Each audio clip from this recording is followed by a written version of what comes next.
एस्पीशियस education channel में स्वागत है मित्रों। आज का जो विषय बिंदु है वह है फॉरेंसिक एंथ्रोपोलॉजी, है ना।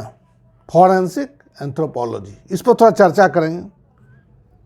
किसी विद्यार्थी ने, किसी हमारे सब्सक्राइबर ने रिक्वेस्ट किया था इस पर, इसलिए मैं इस पर वीडियो बना रहा हूँ। हालांकि यह सिलेबस का ही चीज़ है, आगे में बना था, लेकिन डिमांड पहले हो गया, इसलिए मैं इसको थोड़ा सा बना करके आप लोग इंट्रोडक्शन के रूप में है। एक लंबा भी क्वेश्चन भी बनेगा इस पर, लेकिन अभी नहीं, फिर भी एक इंट्रोडक्शन के रूप में आज इसको पेश कर रहा हूँ। फॉरेंसिक एंथ्रोपोलॉजी क्या है? न्यायालयिक नृविज्ञान। हिंदी में बोलने में थोड़ा दिक्कत होता है, लेकिन अंग्रेजी में बहुत आसान है, फॉरेंसिक एंथ्रोपोलॉजी। चलिए इसको थोड़ा चर्चा करते हैं, क्या है इसमें। तो नृविज्ञान, नृविज्ञान का सीधा अर्थ है मनुष्य जाति का विज्ञान। फॉरेंसिक नृविज्ञान के अंतर्गत किसी अनजान मानव अवशेष का विश्लेषण कर यह पता लगाया जाता है कि उस मानव की मृत्यु कब, कहां और किस प्रकार से हुई होगी।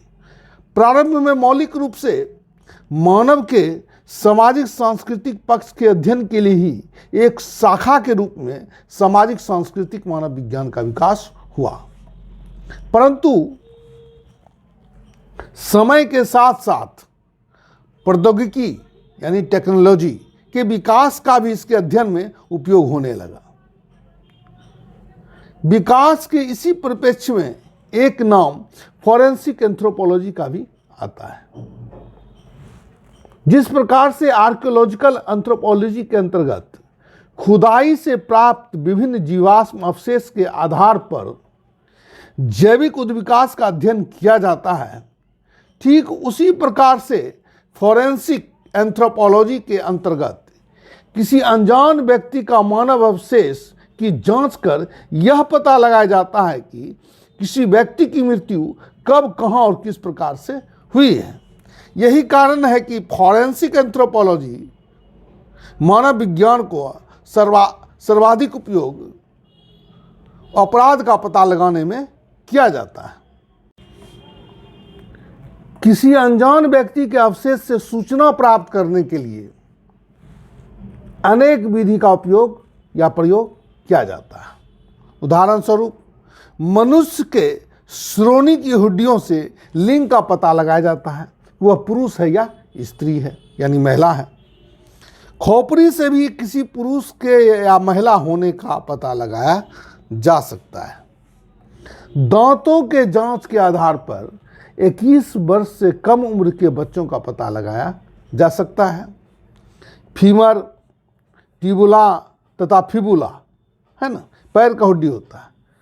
फीमर, टिबुला तथा फिबुला हड्डियों से व्यक्ति के कद का पता लगाया जा सकता है। फॉरेंसिक एंथ्रोपोलॉजी के कई पार्ट हो सकते हैं, जैसे फॉरेंसिक बायोलॉजी है, फॉरेंसिक डेंसिटी है, डेंटिस्ट्री है, डेंटिस्ट्री में दांत का विषय में बोला गया है, डेंटिस्ट होता है ना, वही फॉरेंसिक डेंटिस्ट्री, डिजिटल फॉरेंसिक, है ना, एवं अन्य। तो फॉरेंसिक एंथ्रोपोलॉजी के अंतर्गत एक अन्य नाम डिजिटल फॉरेंसिक का भी आता है। डिजिटल फॉरेंसिक के अंतर्गत अपराध को प्रमाणित करने के लिए विभिन्न प्रकार के डिजिटल यंत्र जैसे कंप्यूटर, मोबाइल फोन इत्यादि की सहायता ली जाती है। तो ऐसी विधि डिजिटल फॉरेंसिक के अंतर्गत आती है। इस प्रकार से कहा जा सकता है कि फॉरेंसिक एंथ्रोपोलॉजी की भूमिका निम्नलिखित है। किसी व्यक्ति की मृत्यु का कालक्रम जानने के लिए, क्रमिक विकास को समझने के लिए, वंशानुगत बीमारी का पता लगाने में, उत्तराधिकारी का पता लगाने में, और सबसे प्रमुख अपराध शास्त्रीय अध्ययन में, यानी कि अपराधी का पता लगाने में। वर्तमान समय में अपराधी अपराध करने के नए नए आधुनिक तरीकों का उपयोग कर रहे हैं। ऐसी स्थिति में अपराधी का पता लगाने के लिए फॉरेंसिक एंथ्रोपोलॉजी की उपयोगिता काफ़ी महत्वपूर्ण हो जाती है। इसके साथ ये क्लास समाप्त होता है। यह एक प्रकार का इंट्रोडक्शन क्लास है, ये बहुत लंबा टॉपिक है, आगे इसकी फिर से चर्चा करेंगे। धन्यवाद।